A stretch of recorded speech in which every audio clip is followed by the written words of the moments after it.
آ گیا. انہوں نے چاولوں کی 2 دیگیں پکائی ہوئی تھیں اور سارے لوگ آ گئے, گاؤں سے لوگ ٹرالی بھر کے آ گئے. اب میری ساس کے گلے میں ہار بھی ڈالے جا رہے ہیں, ان کو سوٹ بھی گفٹ ہو رہے ہیں. اور ایک کہہ رہی ایک سیلیبریشن تھا. مجھے نہیں پتا کہ اچھا یار اگر عدت پوری ہے عورت کی تو ایسے کچھ ہوتا ہے. کہتی مجھے تو پتہ ہی نہیں تھا. اور میرے شوہر مجھے سارا دن, اور میری جو نند ہے نا وہ گھورتی رہی, میں کام کرتی رہی, میرے بچے کام کرتے رہے, میری بچیاں کام کرتی رہیں.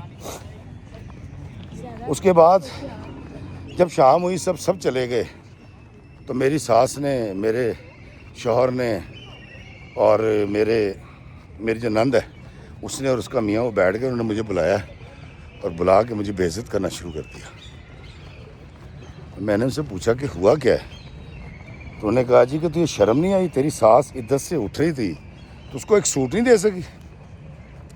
تجھے شرم نہیں آتی ساس کے لیے اگر تو کوئی جوتی لے آتی, کوئی شال لے آتی, کوئی سویٹر لے آتی؟ کہتی افتخار بھائی میں نے ان سے پوچھا کہ مطلب میں نے ان کی خدمت کی. کہتی کہ مجھے کیا پتا کہ جب عدت پوری ہوتی ہے تو اس کو ایسے سیلیبریٹ کیا جاتا ہے یا اس کے اندر تحفے دیے جاتے ہیں, مجھے اس بارے میں کچھ نہیں پتا. انہوں نے کہا تو اتنی چھنی کاکی ہے, تجھے نہیں پتا اور تو جھوٹ بول رہی ہے, تو نے جان بوجھ کے یہ والا سلوک کیا ہے کہ اس خاندان کی تو اکلوتی بیٹے کی اکلوتی بیوی ہے اور تجھے شرم نہیں آئی کہ تو ساس کے لیے ایک دوپٹہ نہیں لا سکتی تھی, ایک شال نہیں لا سکتی تھی, وعلیکم السلام, ایک سوٹ نہیں لا سکتی تھی؟ کہتی افتخار بھائی میں حیران. میں نے ان سے کہا کہ دیکھیں میں چھوٹی سی کینیڈا میں پلی بڑی, میری شادی ہو گئی, میں یہاں آ گئی, میں کہیں جاتی ہی نہیں ہوں, مجھے بالکل نہیں پتا کہ جب عدت پوری ہوتی ہے تو وہاں تحفے دیے جاتے ہیں. کہتی مجھے اس بات کا نہیں پتا اور نہ میں نے کہیں اس کو پڑھا تھا. انہوں نے کہا تو بکواس کر رہی ہے, اور اتنی بےزتی کی. اور میرے میاں نے جب کٹیس کی نا تو کہتی میری بیٹی وہاں کھڑی تھی بڑی والی, اس نے آگے باپ کا ہاتھ پکڑ لیا. تیسری کٹیس پہ اس نے کہا ابا جی بس بہت ہو گیا, یہ تماشے ہم دیکھتے آ رہے ہیں. کہتی میرا چھوٹا بیٹا بھی بیچ میں کھڑا ہو گیا آگے, تیسرا بچہ بیچ میں نہیں آیا. تو انہوں نے کہا کہ اس عورت نے ہمارا خون ہمارے سامنے کھڑا کر دیا اور اس کو شرم نہیں آتی, اس نے بیٹی کو اتنی جرأت دے دی ہے. کہتی میں نے کبھی بچوں کو یہ سیکھ نہیں دی, میں نے ہمیشہ کہا تمہارا باپ ہے, میں نے کبھی اس کی برائی نہیں منہ سے کی. وہ جتنے برے تھے وہ خود میرے بچوں کو شو کر رہے تھے, جس سے میرے بچے متاثر ہو رہے تھے. ان کی خالہ ان سے بات کرتی تھی, وہ اپنی ماں کے ساتھ ہونے والا رویہ بچپن سے دیکھ رہے تھے. کہتی افتخار بھائی اللہ تعالیٰ مجھ پر عذاب نازل کرے اگر میں نے کبھی ایک بار بھی اپنے بچوں کو یہ ترغیب دینے کی کوشش کی ہو کہ اس شخص کے سامنے کھڑے ہو جاؤ. کہتی مجھے نہیں پتا کیا ہوا ہے, میرے بچے کب اتنے ابل گئے. کہتی میں تو ایک اتنی مصروف زندگی گزار رہی تھی, صبح سے لے کے شام تک مجھے کپڑے دھونے تھے, مجھے صفائی کرنی تھی, مجھے ساس کی خدمت کرنی تھی, مجھے سسر کی خدمت کرنی تھی, میاں کی گالیاں سننی تھیں, بچوں کو اسکول کالج بھیجنا تھا. کہتی افتخار بھائی میں نے تو کبھی سر اٹھا کے نہیں دیکھا, مجھے نہیں پتا. اور اس دن مجھے پہلی دفعہ احساس ہوا کہ نہیں یار میرے بچے بڑے ہو گئے ہیں, میرے بچے تگڑے ہو گئے ہیں, میرے بچے اب کسی کا ہاتھ روک سکتے ہیں. کہتی جی وہ تو انہوں نے چھاپا کر دیا میری ساس نے. اس نے کہا اس نے سوٹ کیا مجھے گفٹ کرنا تھا, اس نے تجھے تحفہ دیا تو آج تیرا باپ نہیں ہے ہمارے سر پہ, اس نے تیری اولاد کو ہمارے سامنے کھڑا کر دیا اور یہ بغیرت اسی پہ کام کرتی رہی ہے, اور اس نے اسی دن کے لیے یہاں قیام کر رکھا تھا پاکستان میں. کہتی افتخار بھائی اس کے بعد میرے جو نند کے میاں انہوں نے اور میرے شوہر نے میرے بیٹے کی کٹیس کی. کہتی پہلے میں دیکھتے رہی, جب مجھے لگا کہ اس کو سزا ملنی چاہیے بڑوں کے سامنے کھڑا ہونے کی, اور جب ناقابل برداشت ہو گیا, اس کے خون نکلنے لگا, تو میں نے بیچ میں آ کے چھڑایا, بڑی مشکل سے معافیاں مانگی, کمرے میں لے گئی. کہتی افتخار بھائی 17.5 سال کا میرا بیٹا ہے اور بالکل ینگ ہے, تگڑا ہے. کہتی اب صورتحال یہ ہوئی ہے کہ جو انہوں نے میری بے عزتی کی ہے نا ابا کے میری اولاد کے سامنے, اور جو میری اولاد کے ساتھ کیا ہے, کہتی وہ میرے لیے بالکل ناقابل برداشت ہو گیا. اور جب میں نے اپنی بہن سے سب کچھ ڈسکس کیا تو اس نے کہا یہ دن تیری وجہ سے آیا ہے اور تو اس کی ذمہ دار ہے, اب بھگتو. کہتی افتخار بھائی میں اپنی ساری بے عزتی بھول گئی ہوں, میری بیٹی کی بے عزتی جو ہوئی ہے اور میرے میاں نے اور میرے نندوئی نے جو میرے بیٹے کو مارا ہے، کہتی مجھ سے وہ تیش، وہ صدمہ برداشت نہیں ہو رہا۔ لیکن اس سے بڑی جو کارروائی ہوئی ہے، کہتی وہ یہ ہوئی ہے کہ میرے نندوئی کی کہیں دکان ہے، یہ اپنے کالج کے بچوں کے ساتھ وہاں گیا اور وہ وہاں دکان پہ نہیں تھا، یہ کس نیت سے گیا تھا۔ کہتی مجھے پتہ لگ گیا، اور میرے اس کے ایک دوست نے مجھے آ کے بتایا کہ ایسے ایسے غصے میں ہے، اور کہتا ہے جی کہ کسی کی نا کلاس لینی ہے۔ کہتی میں نے اپنے بچے کو بٹھا کے اس کے آگے ہاتھ جوڑے، میں اسے کہا بیٹا، میں نے ایک بہتر مستقبل کے لیے ساری زندگی اس شخص کی مار کھائی، برداشت کی ہر زیادتی کہ میرے بچے برباد نہ ہوں۔ اگر تو نے اس لائن کو اختیار کرنا ہے، جس کے پاس کینیڈین پاسپورٹ ہے، نہیں بیٹا یہ نہیں ہو سکتا، تو میری کل کائنات ہو، تم تینوں بچے۔ کہتی میں تمہیں اس طرح برباد نہیں کر سکتی کہ تم کسی سے بدتمیزی کرو، غیر اخلاقی بات کرو، یا تو اپنے باپ یا اپنے پھپھا کے ساتھ لڑائی جھگڑا کرے۔ کہتی یہ نہیں ہو سکتا۔ کہتی میں نے اپنے بیٹے کو کیسے روکا ہے ابھی تک، اور کہتی مجھے نہیں لگتا کہ وہ آئندہ اگر کچھ بھی ہوا تو وہ پھٹنا پڑے۔ کہتی ایک عجیب صورتحال ہوئی ہوئی ہے، میرا بیٹا کہتا ہے جی اب ابا جی کی بھی ایسی کی تیسی اور سارے خاندان کی کوئی آپ سے بات کر کے دیکھے۔ کہتی اس کے بعد میرے شوہر جو ہے وہ بالکل تمیز سے رہ رہے ہیں، کماتے اب بھی نہیں ہیں وہ۔ میری ساس کی زبان بند ہو گئی ہے، میری نند بھی جو ہے وہ آتی ہے تو بس امی کے پاس بیٹھ کے نیچے سے چلی جاتی ہے، پھڈے تو ختم ہو گئے ہیں سارے۔ لیکن یہ آتش فشاں جو میرے بیٹے کے دل میں پل رہا ہے، کہتی افتخار بھائی مجھے لگتا ہے یہ پھٹ جائے گا، اور میں اتنی سخت پریشان ہوں، میرے معدے میں درد شروع ہو گیا ہے، میرا بلڈ پریشر ہائی ہو گیا ہے۔ میں نے آپ کو کال اس لیے کی ہے کہ مجھے ایسا لگتا ہے کہ میرے بچے جوان ہو گئے، میرا سہارا بن گئے ہیں۔ میں جس نظر التفات کا انتظار کرتی رہی شوہر کی طرف سے، وہ تو مجھے نہیں ملی۔ جو عزت میں تقاضا کرتی تھی اپنے شوہر سے، وہ تو مجھے نہیں ملی۔ لیکن اب میری کل جمع پونجی میرے بچے ہیں، اگر یہ برباد ہو گئے، یہ تباہ ہو گئے، تو کہتی افتخار بھائی میں نہیں جی سکوں گی، میرا جینے کا جواز ختم ہو جائے گا۔ مجھے اب سوچ یہ آ رہی ہے کہ میں اس شخص سے طلاق لوں اور یہاں سے چلی جاؤں واپس کینیڈا، بچوں کو لے جاؤں۔ آپ مجھے بتائیں کہ اگر میں ایسا کرتی ہوں تو یہ سوسائٹی کیا کہے گی، لوگ کیا کہیں گے، اور کیا یہ میرا عمل ٹھیک ہے؟ دوستوں کہتے ہیں کہ باہروں آئے گی تباہی لائے گی، اب وہ خاندان سے باہر ہو یا ملک سے باہر۔ اور اکثر گلہ رہتا ہے جی جو لڑکیاں UK، یورپ، امریکہ، کینیڈا میں پلتی ہیں وہ گھر نہیں بساتی۔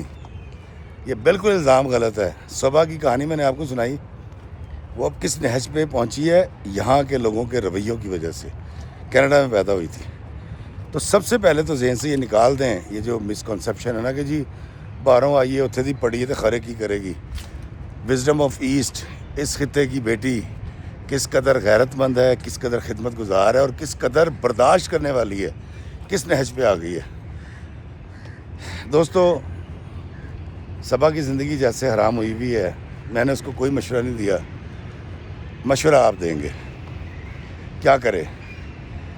طلاق لیے بغیر بچوں کو لے کے کینیڈا چلی جائے، اس شوہر سے طلاق لے کے بچوں کو لے کے کینیڈا چلی جائے، یا ایسے شوہر کے منہ پہ تھپڑ مار کے اس سے طلاق لے اور پھر ہمیشہ کے لیے کینیڈا چلی جائے؟ یہ آپ ضرور بتائیے گا۔ اور صبا بہن تسی گریٹ ہو، اور آپ اب دیکھیے گا کہ لوگ کیسے کیسے کمنٹس آپ کے لیے کریں گے۔ آپ ہیں پاکستان کی بیٹی، آپ ہیں مشرق کی بیٹی، دختر مشرق۔ اللہ آپ کے لیے آسانیاں پیدا کرے، اللہ میں آسانیاں عطا فرمائے اور آسانیاں تقسیم کرنے کا شرف عطا فرمائے، آمین۔ السلام علیکم ورحمۃ اللہ وبرکاتہ۔